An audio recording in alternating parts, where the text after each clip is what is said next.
Hello, Evan again here in Bozeman, Montana. That's where I live. Just FYI for your information. Again, with a Proverbs video, we are going to consider Proverbs chapter 5 in this trek through Proverbs. Quickly, just all we're doing here is reading. I'm reading aloud, and then I'm offering a couple of quick thoughts. And then that is all that these videos are made up of. So nothing too fancy. So without further ado, obviously you guys are probably used to it if you've seen the other videos. It's just me reading and then offering some commentary on different stuff. We'll go from there. Proverbs chapter 5, verses 1 and following. My son, be attentive to my wisdom. Incline your ear to my understanding, that you may keep discretion and your lips may guard knowledge. For the lips of a forbidden woman drip honey, and her speech is smoother than oil. But in the end she is bitter as wormwood, sharp as a two-edged sword. Her feet go down to death, her steps follow the path to Sheol. She does not ponder the path of life, her ways wander, and she does not know it. And now, O sons, listen to me, and do not depart from the words of my mouth. Keep your way far from her, and do not depart from the words of my mouth. Oh wait, no. I jumped lines. Excuse me. Verse 8. Keep your way far from her, and do not go near the door of her house, lest you give your honor to others, and your years to the merciless. Lest strangers take their fill of your strength, and your labors go to the house of a foreigner. And at the end of your life you groan, when your flesh and body are consumed, and you say, how I hated discipline, and my heart despised reproof. I did not listen to the voice of my teachers, or incline my ear to my instructors. I am at the brink of utter ruin in the assembled congregation. Drink water from your own cistern, flowing water from your own well. Should your springs be scattered abroad, streams of water in the streets? Let them be for yourself alone, and not for the strangers with you. Let your fountain be blessed, and rejoice in the wife of your youth, a lovely deer, a graceful doe. Let her breasts fill you at all times with delight. Be intoxicated always in her love. Why should you be intoxicated, my son, with a forbidden woman, and embrace the bosom of an adulteress? For a man's ways are before the eyes of the Lord, and he ponders all his paths. The iniquities of the wicked ensnare him, and he is held fast in the cords of his sin.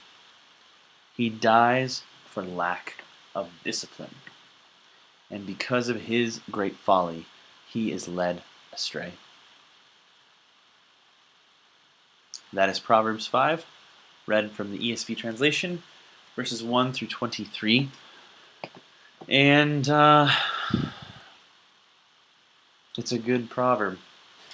Not that any of them are bad, but it's just as it's interesting what's highlighted here. Obviously, most of it is taken up with, okay, so we've seen in Proverbs 1 through 4 various times where the author personifies wisdom as a woman who is giving out gifts, who is giving out awards, who is paving the way towards honor.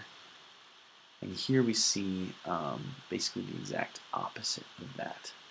Wisdom is offering life and blessing, and the lips of the forbidden woman that drip honey, with speech that is smoother than oil. This woman leads towards death. She's the mother of the fool.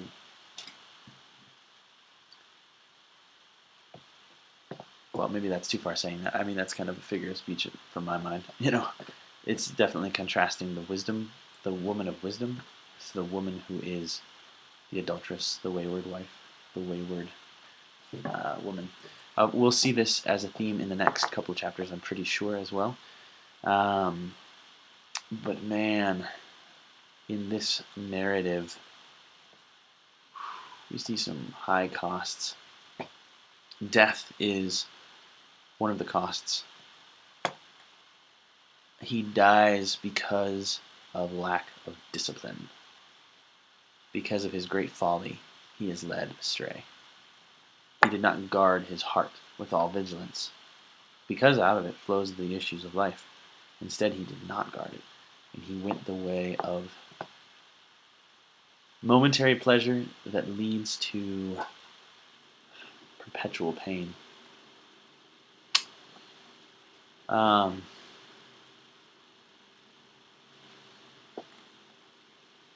Notice also, a few things just to comment on.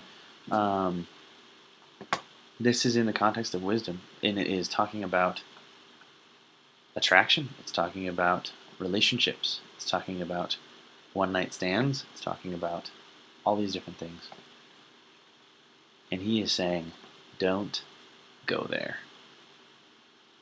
Her feet go down to death. Her steps follow to the paths of Sheol. So obviously with this pairing, in this poetic form, the pairings are oftentimes similar. So if you're not familiar with Sheol, what is Sheol? That is the place of the dead. That's the dwelling place of the dead in the Hebrew mindset. The ancient Hebrew mindset is Sheol was divided into two places, good and the bad, and that's what it is. Feet go down to death. Let's see, what are the takeaways?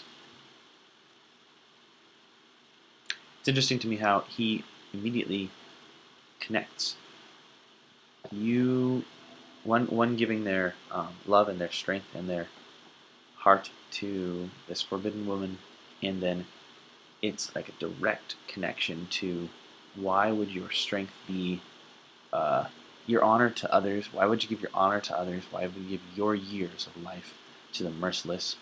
Why would you let strangers take the fill of you of your strength, and your labors go to the house of a foreigner? It's like connecting directly to basically enslavement, that you would get shackled and sold and put into irons to be sold to work in somebody else. So you're basically getting just hijacked. Your whole life is getting robbed of you if you start going this way. And at the end of your life, you groan, and your flesh and body, when your flesh and body are consumed, you say, "How I despised discipline. My heart despised reproof." These thoughts do not just only go for avoiding the adulteress or avoiding folly with your sex life or anything like that.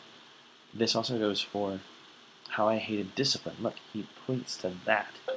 That's like a root issue. He hated discipline. He hated wisdom. He hated receiving reproof from those who were walking in the paths of righteousness. It sounds like how I hated discipline, and my heart despised reproof. Instead of embracing momentary pain, the pain of discipline, the pain of keeping on point and keeping the guard up, instead of that momentary pain that is continual, but that yields good things, instead he hated discipline, and he embraced momentary pleasure. He embraced, if it feels good now, do it now. He embraced, what do they call that? Instant gratification. Gratifying your desires in the short term, in the moment. And that is something that is instructive for all of us, for all areas of life, because that is something that is always a temptation. Those were a lot of almost absolute statements. Always, always, always. All of life. Da-da-da-da. But it's true. Whether it's in money, credit cards, where you are not managing your finances carefully and well, but instead it is foolish consumer spending and foolish signing up for loans that you don't need to sign up for. Maybe it's and that's going to be something that we see again and again throughout all of Proverbs, I think, is that are you Are you being wise and patient? Playing the long game? Or are you looking to just sort of willy-nilly go wherever your little heart desires at any given time? Like a fool. Are you willing to hold back your tongue and think carefully about what you're about to say? Or are you the fool who airs his own thoughts immediately and loudly? Yeah. Instructive.